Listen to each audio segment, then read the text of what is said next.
তিনজন ছাত্র উপদেষ্টা ছাত্রদের কোটায়, এখানে ছাত্র উপদেষ্টা হিসেবে সেখানে ছাত্রদের ভয়েস হয়ে মন্ত্রী পরিষদে গিয়েছিল, উপদেষ্টা পরিষদে গিয়েছিল। তাদের দায়িত্বটা ছিল, বেসিক দায়িত্ব ছিল যারা জুলাইয়ে গণহত্যা সংগঠিত করেছে তাদের বিচারটা নিশ্চিত করা, আহত পঙ্গুত্ব বরণকারী তাদের সেবা বা চিকিৎসার ব্যবস্থাগুলো করা। এই কাজগুলো তারা না করে রেফারেন্ডাম করা ছিল তাদের মৌলিক দায়িত্ব, সংস্কার করা ছিল তাদের মৌলিক দায়িত্ব। তারা সেখানে গিয়ে রুটিন একটা ওয়ার্ক করার মধ্য দিয়ে এবং নিজেদের রাজনৈতিক বন্দোবস্ত চূড়ান্ত করার জন্য রাজনীতি করার মানসিকতা, উচ্চাভিলাষিতা তাদের দায়িত্ব থেকে তাদেরকে যোজন যোজন মাইল দূরে সরিয়ে রেখেছে। তারা ভুলে গেছে যে কোন রক্তের উপরে দাঁড়িয়ে কোন যোগ্যতায় তারা ওইখানে গিয়েছে। তারা সেখানে গিয়েছে কোন যোগ্যতায়, নির্বাচন করছে না কি করছে। তাদের মতো এরকম জুলুম নির্যাতনের শিকার তো আরও অনেকেই হয়েছে, হাত হারিয়েছে, তার চাইতে কঠিন জুলুম নির্যাতনের শিকার হয়েছে। জুলাই আন্দোলনে তারও অনেকেই নেতৃত্ব দিয়েছে, তারা তো আর উপদেষ্টা হইতে পারে নাই। সুতরাং তারা উপদেষ্টা হয়ে আলিশান জীবনযাপনের জন্য যায় নাই, তাদের একটা ডিউটি ছিল নির্ধারিত একটা সময়ের। আমি মনে করি উপদেষ্টারা, ছাত্র উপদেষ্টারা বিশেষ করে সেই দায়িত্ব পালনে শতভাগ ব্যর্থতার পরিচয় দিয়েছে তারা। এবং জনগণ তারা যখন এই দায়িত্বে আর থাকবে না তখন পাই টু পাই তাদের এই হিসাবগুলো তাদের কাছ থেকে নিবে।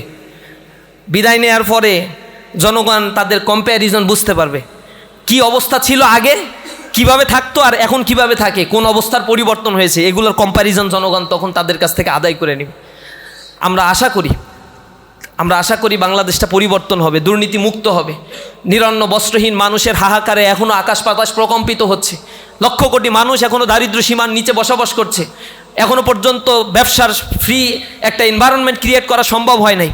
বাংলাদেশের মানুষের মৌলিক অধিকারগুলো এখনও পর্যন্ত সংরক্ষিত করা সম্ভব হয়নি। আইন শৃঙ্খলার বাহিনীর এখনও পর্যন্ত কোনো ধরনের পরিবর্তন লক্ষণীয় নয়। যে কোনো একটা রাজনীতিক দলের তাবেদারি করার এখনও মানসিকতাগুলো আমরা আইন শৃঙ্খলা রক্ষাকারী বাহিনীর মধ্যে দেখতে পাচ্ছি। এই জায়গাগুলো পরিবর্তন হবে, মানবাধিকার প্রতিষ্ঠিত হোক, সমাজে মানুষের অধিকারগুলো প্রতিষ্ঠিত হোক, সে আশা আমরা রাখি। আজকের প্রোগ্রামে যারা উপস্থিত হয়েছেন তাদেরকে আন্তরিকভাবে ধন্যবাদ জানিয়ে আমার কথা শেষ করছি। আসসালামু আলাইকুম রহমতুল্লাহি বারাকাতুহু। গণবাহিনী বা রক্ষী বাহিনী গঠন করা হয়েছিল মুক্তিযুদ্ধের পরেই, স্বাধীনতা যুদ্ধের পরেই। এই রক্ষী বাহিনী গঠন করে হাজার হাজার মানুষকে বিনা বিচারে এক্সট্রা জুডিশিয়াল কিলিং করা হয়েছে, বিচারের মধ্য দিয়ে প্রহসন করে হত্যা করা হয়েছে। এই ঘটনাগুলো একবারে দেশ স্বাধীনতার ইমিডিয়েট পরেরই ঘটনা, যার ফলশ্রুতিতে এখানে 1974 সালে একটা দুর্ভিক্ষ সংগঠিত হয়েছিল। এটা ম্যানমেড অনেকটাই। এই দুর্ভিক্ষ স্বাধীন বাংলাদেশে স্বাধীনতার পরে যেভাবে বাংলাদেশকে রিকনস্ট্রাকশন করার দরকার ছিল সেখান থেকে বের হয়ে গিয়ে লুটপাট করা, মানুষকে শোষণের হাতিয়ার হিসেবে ব্যবহার করা, মানুষকে তার মানবিক অধিকার থেকে বঞ্চিত করা, ব্যাংক লুটপাট করা, এরপরে ক্ষমতাসীন যারা রাজনৈতিক ব্যক্তিবর্গ ছিল ক্ষমতা বাকশাল কায়েম করে নিজেদের কাছে কুক্ষিগত করে রাখা, এমন একটা অবস্থা পরিস্থিতি সেখানে তৈরি করা হয়েছিল। আপনারা জানেন স্বাধীনতার ইমিডিয়েট 1 বছর 2 বছরের ব্যবধানে তৎকালীন সময়ে ডাকসুর পক্ষ থেকে বঙ্গবন্ধু উপাধিটা থেকে কেড়ে নেওয়া হয়েছিল। বলা হয়েছিল যে ও বঙ্গবন্ধু হইতে পারে না, ও এত বেশি নির্বিচারে হত্যাকাণ্ড চালাইছে। সম্ভবত সে সময় ডাকসুর ভিপি ছিলেন মুজাহিদুল ইসলাম সেলিম। তিনি পল্টনে প্রকাশ্যে ঘোষণা দিয়েছিলেন তার বঙ্গবন্ধু উপাধি আমরা মানি না, ডাকসু থেকে এটা বহিষ্কার করা হলো। এমন পর্যায়ে সে গিয়েছিল যে ঢাকা বিশ্ববিদ্যালয় থেকে নির্বাচিত প্রতিনিধিরা তৎকালীন সময়ে তার বিরুদ্ধে এই ঘোষণা দিয়েছিল। তারপরেও সে আরও বেশি মনস্টার হয়ে গিয়েছিল। এরই ধারাবাহিকতা বজায় রেখেছে পরবর্তী ধারাবাহিকভাবে রাজনৈতিক দলগুলো যারা ক্ষমতায় এসেছিল। স্বৈরাচারের উত্থান হয়েছে, স্বৈরাচার ধারাবাহিকভাবে এইখানের মানুষদেরকে তার ক্ষমতা কুক্ষিগত করার জন্য হত্যা করেছে। তার একটা ছাত্র সংগঠন প্রতিষ্ঠা করেছিল, সেই ছাত্র সংগঠন দিয়ে ত্রাসের রাজত্ব তৈরি করেছিল প্রত্যেকটা ক্যাম্পাসগুলোতে। স্বৈরাচার বিদায় নিয়েছে, মানুষ একটু স্বস্তির নিঃশ্বাস ফেলেছিল, ভেবেছিল কিছু একটা আস্থা এখন পাওয়া যাবে, কিন্তু সেটাও চুরি করা হয়েছে। চুরি করে যারা ক্ষমতায় দখল করেছে তাদের সেই নির্বিচারে লুটপাট করা, দুর্নীতির স্বর্গরাজ্যে পরিণত করা, মানুষের মৌলিক অধিকারগুলো কেড়ে নেয়া, তাদের জমিগুলো জোর দখল করা, তাদের বেঁচে থাকার অধিকার কেড়ে নেয়া।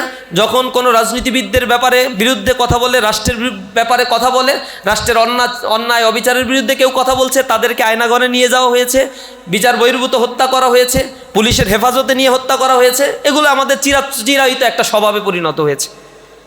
ধারাবাহিকতা তো বজায় রেখে সর্বশেষ আওয়ামী ফ্যাসিবাদ দীর্ঘ 15 বছরে যে জুলুম নির্যাতনের স্টিম রোলার এই বাংলাদেশে চালিয়েছে, তার পরিণতি হয়েছে এই বাংলাদেশ থেকে তাকে তল্পা নিয়ে যাদের এজেন্ডা বাস্তবায়নের জন্য এমন গণহত্যাগুলো তারা এই ভূখণ্ডে চালিয়েছিল, তাদের কাছে সে বিদায় নিয়ে চলে গেছে। 1948 সালে জাতিসংঘের সার্বজনীন ঘোষণাপত্র অর্থাৎ UDHR এর আজকে 77 বছর পূর্ণ হলো। জাস্ট 2 বছর পরেই অর্থাৎ 1950 সালে 10 ডিসেম্বরকে আন্তর্জাতিক মানবাধিকার দিবস হিসেবে জাতিসংঘ ঘোষণা করে। এর মূল প্রেক্ষাপটটা ছিল বিংশ শতাব্দীতে ঘটে যাওয়া যে ঘটনাগুলো তা মানুষের মধ্যে ব্যাপক ক্ষতের সৃষ্টি করে।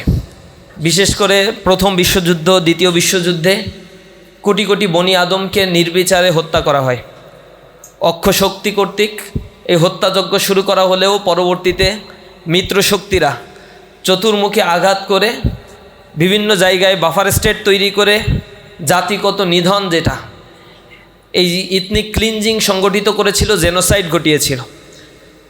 দ্বিতীয় বিশ্বযুদ্ধের পরিসমাপ্তি হয়েছিল, কিন্তু এটা ছিল এক ধরনের কনস্পাইরেসি, যে কনস্পাইরেসির পার্ট হিসেবে পরবর্তীতেও এই পৃথিবী আরও অনেকগুলো যুদ্ধ দেখেছে। কোল্ড ওয়ার হয়েছে, কমিউনিস্টদের উত্থান হয়েছে, গণনিধনযজ্ঞে পরিণত করা হয়েছিল এই ভূখণ্ডকে, এই স্টেপকে। আপনারা জানেন এই অঞ্চলে রুয়ান্ডায় গণহত্যার ঘটনা ঘটেছিল, যেখানে পলপটের নেতৃত্বে 30 লক্ষ মানুষকে বেয়নেট দিয়ে খুঁচিয়ে খুঁচিয়ে হত্যা করা হয়েছিল। কমিউনিস্টদের উত্থান হওয়ার পরে তাদের বন্দোবস্ত এই পৃথিবীতে বাস্তবায়ন করার জন্য নির্বিচারে মানুষদেরকে তারা হত্যা করেছিল। গুলির অভাব ছিল, গুলি করে মানুষকে হত্যা করতে গিয়ে একটা বুলেট খরচ হবে, এ কারণে বুলেট খরচ না করে বেয়নেট দিয়ে খুঁচিয়ে মারত। যেহেতু গুলি খরচ হবে, এটা অর্থ খরচ হবে, কিন্তু জনগণের জীবনের মূল্য কমিউনিস্টদের কাছে তখন ছিল না। কম্বোডিয়ায় গণহত্যা করেছিল, খেমার রোজের নেতৃত্বে কি গণহত্যা চালানো হয়েছিল ইতিহাস তার সাক্ষী। পার্শ্ববর্তী চায়নায় যখন মাও সেতুংয়ের নেতৃত্বে কমিউনিজমের বিপ্লব হলো 49 সাল থেকে টানা দীর্ঘ সময় ধরে এখানে যে রিফরমেশন, পলিটিক্যাল রিফরমেশনের নাম করে লক্ষ লক্ষ মানুষকে হত্যা করা হয়েছিল।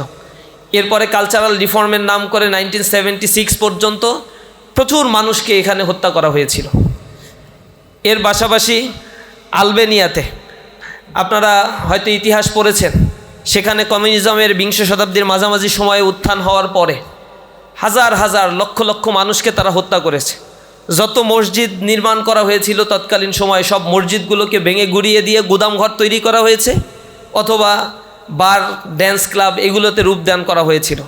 মানুষের অধিকারের কথাগুলো তারা বললে তাদেরকে নির্বিচারে হত্যা করা হতো। রাষ্ট্রযন্ত্র এমন হত্যাযজ্ঞে মেতে উঠেছিল। ইন্দোনেশিয়ায় গণহত্যা হয়েছিল।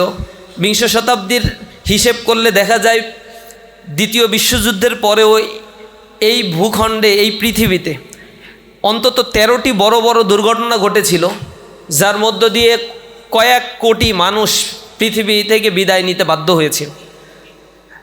এরপরে তো জাতিসংঘ খুব তোড়জোড় করে একটা ফরমেশন গঠন করলো, কিন্তু তার মধ্যে কিছু ভেটো দেওয়ার ক্ষমতা সম্পন্ন রাঘব বোয়ালকে রেখে পশ্চিমাদের পকেটের একটা সংঘে পরিণত করলো, যেখানে মানবাধিকার বলতে বোঝায় তারা যেটাকে বলবে সেটা হচ্ছে মানবাধিকার, তাদের মতের বাইরে গেলে সেটা আর মানবাধিকার হিসেবে গণ্য হয় না। একবিংশ শতাব্দীতে এসে আমরা দেখতে পাচ্ছি গাজায় যে গণহত্যা চালানো হচ্ছে, সেখানে আমেরিকায় জাতিসংঘ প্রতিষ্ঠার পেছনে তার কলকাঠি সে নাড়লেও গাজায় গণহত্যার ব্যাপারে তার কোনো বক্তব্য নাই। সেখানে 70,000-এর অধিক মানুষকে হত্যা করা হয়েছে, যার অধিকাংশ হচ্ছে দুর্বল শিশু এবং নারীরা। খাদ্যের অভাবে তারা মাটি খেয়ে বেঁচে আছে, তারা ভূখণ্ডে নিউট্রিশনের অভাবে ভুগছে। এমন একটা পরিস্থিতি গাজায় তৈরি করা হয়েছিল। তিউনিশিয়ায় গণহত্যা চালানো হয়েছিল, হার্জেগোভিনায় গণহত্যা চালানো হয়েছিল। পৃথিবীর ইতিহাস তো এমনটাই ইতিহাস যেখানে মানবাধিকার লঙ্ঘন একটা নিত্য নৈমিত্তিক ব্যাপারে পরিণত হয়েছে। তারই ধারাবাহিকতায় আমরা এখন সোকল্ড সভ্যতার কথা বলে একটা সভ্যতার যুগে পদার্পণ করেছি, কিন্তু ক্ষমতাসীন যারা, তাদের হাতেই মানবাধিকার এখন পর্যন্ত বন্দী হয়ে আছে। যার হাতে ক্ষমতা নাই তার মানবাধিকারের কথাও বলতে নাই। যদিও জাতিসংঘ ইউনিভার্সাল ডিক্লারেশন ঘোষণা করেছে, কিন্তু তার ইউনিভার্সালিটি নিয়ে কোশ্চেন আছে। এটা হচ্ছে পারপাসিভ ডিক্লারেশন। এই ডিক্লারেশন শুধুমাত্র তাদের জন্য প্রযোজ্য হয় যাদের আসলে ক্ষমতা রয়েছে। যাদের ভোকাল রয়েছে, যাদের শক্তিমত্তা আছে, কথা বলতে পারে। আর যারা হচ্ছে নিরীহ, যাদেরকে প্রোটেক্ট করার কেউ নাই, তাদের এই পৃথিবীতে আসলে মানবাধিকার বলতেও কিছু নাই। বাংলাদেশের ইতিহাসটাও এমনটাই আমরা দেখেছি। স্বাধীনতার পরবর্তী দীর্ঘ সময় ধরে গণহত্যাগুলো একটা নিত্য নৈমিত্তিক ব্যাপারে পরিণত করা হয়েছে। এখানে তো সেই